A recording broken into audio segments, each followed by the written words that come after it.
Hello, আশা করি সবাই ভালো আছেন।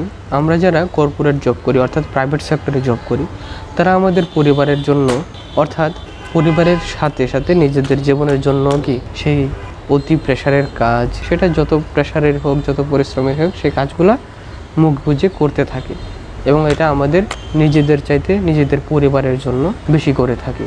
সেটা কর্পোরেট জবের ক্ষেত্রে সবচেয়ে বেশি করি, অন্যরাও করে, কিন্তু আমরা যারা কর্পোরেটে করি তারাও করি।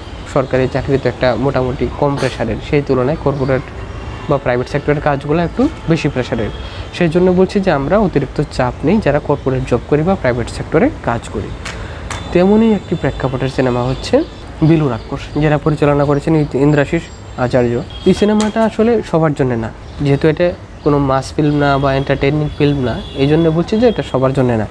এটা যারা আমরা মোটামুটি 20-25 বছর পার হয়ে গিয়েছি এবং জব করতেছি, বিশেষত আমি বলবো যে যারা মূলত ইতিমধ্যে জবে ঢুকে গেছেন এবং বেশ কয়েক বছর হয়ে গেছে আপনারা কাজ করছেন, যেমন আমি 30+ যদি আমি বলি, মানে 30-এর উপরে যাদের বয়স, তারা যদি সিনেমাটা দেখে তাহলে এটার সাথে আসলে বেশি কানেক্ট হতে পারবে। এছাড়া এর নিম্ন বয়সী যারা, তারা আসলে অনেক সময় দেখা যায় যে পড়াশোনা শেষ করে মাত্র চাকরি খুঁজতেছে বা চাকরি কোনোটাতে প্রাইভেট সেক্টরে ঢুকলেও ওই রকম এখনও ফিল করতে পারে না যে জীবনটা আসলে কত রকমের প্রেশারের। যে কারণে আমার কাছে মনে হয়েছে যারা বয়স 30-এর বেশি, তারা আসলে এটা আসলে বেশি কানেক্ট করতে পারবে। আর এটা একটা মূলত art film, mass entertaining film না, যে কারণে সবাই এটা দেখবে না। তো যারা 30 ঊর্ধ্ব, আমি তাদের কথা বলছি, তারা যদি সিনেমাটা দেখে তাহলে তারা বেশি কানেক্ট করতে পারবে সিনেমার প্রতি। এই যে বিলু রাক্ষস সিনেমাদের জয় সেনগুপ্ত এবং তার স্ত্রী হিসাবে রয়েছে কনিনিকা, এই যে এরা কর্পোরেট লাইফের কারণে কী ধরনের অবস্থায় পড়ে, তাদের সংসারে টাকা আসছে কিন্তু সংসারে শান্তি নেই। আমরা যেরকম চাই যে আমরা চাকরি বাকরি শেষে ছুটির দিনে ফ্যামিলি নিয়ে একটু আনন্দ করব, মানসিক শান্তিতে থাকব, ফ্যামিলিকে সময় দিতে পারবো, কিন্তু আমরা কাজের চাপের কারণে সেই ফ্যামিলির সাথে আমাদের যে দূরত্ব হয়, সেই দূরত্বটা আসলে বেশিরভাগ সময় বুঝতে চাই না।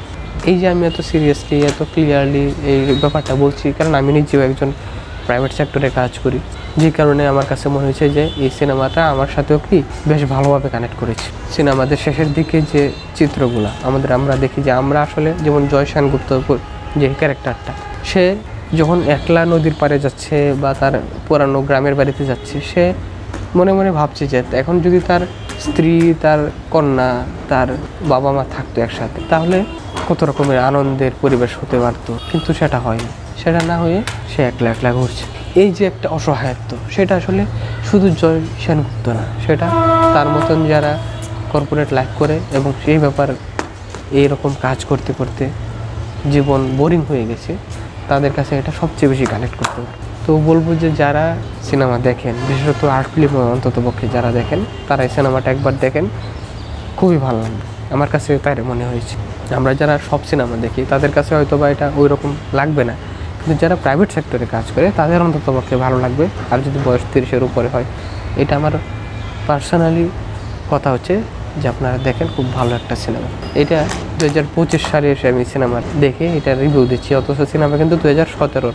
তারপরেও আমার কাছে, অর্থাৎ 8 বছর পরে দেখেও আমার কাছে ভালো লেগেছে, কারণ গল্পের যে স্টোরি, সেটা কিন্তু 8 বছর পরে পাল্টে যায়নি।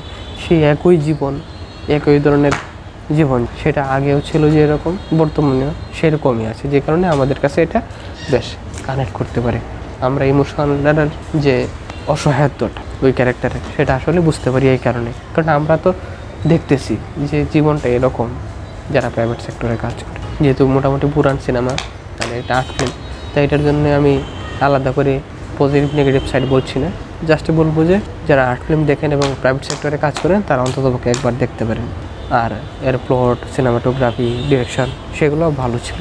আর সিনেমার নামটা একটু আমি বিশ্লেষণ করে দিচ্ছি যে সিনেমার নাম কিন্তু বিলু রাক্ষস, অর্থাৎ জয় সেনগুপ্তর ক্যারেক্টারের নাম হচ্ছে বিলু। সে কিন্তু রাক্ষস না, হ্যাঁ, এটা হচ্ছে আপনার তার মধ্যে যে রাক্ষসের মতন ক্ষুধা, যে আমার টাকা লাগবে, আমার শান্তিতে ঘুমানো লাগবে, আমার স্ত্রী সন্তান চাই, অথচ তার কিন্তু কিছু নাই।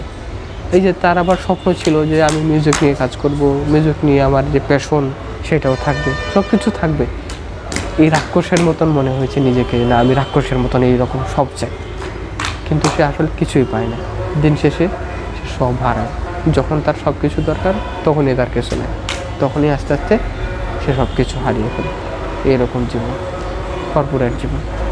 তো এই সিনেমা নিয়ে ভালো মন্দ, স্ট্রং সাইড, উইক সাইড, এসব কিছু বলছিলাম। বলতে পারেন সিনেমাটা দেখেন, ভালো লাগবে।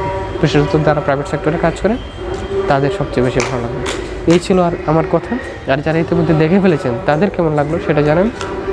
আর সিনেমা সম্পর্কে নতুন নতুন তথ্য পেতে রিভিউ পেতে আমাদের সাথেই থাকুন। আজকে তাহলে পর্যন্তই, সবাইকে ধন্যবাদ।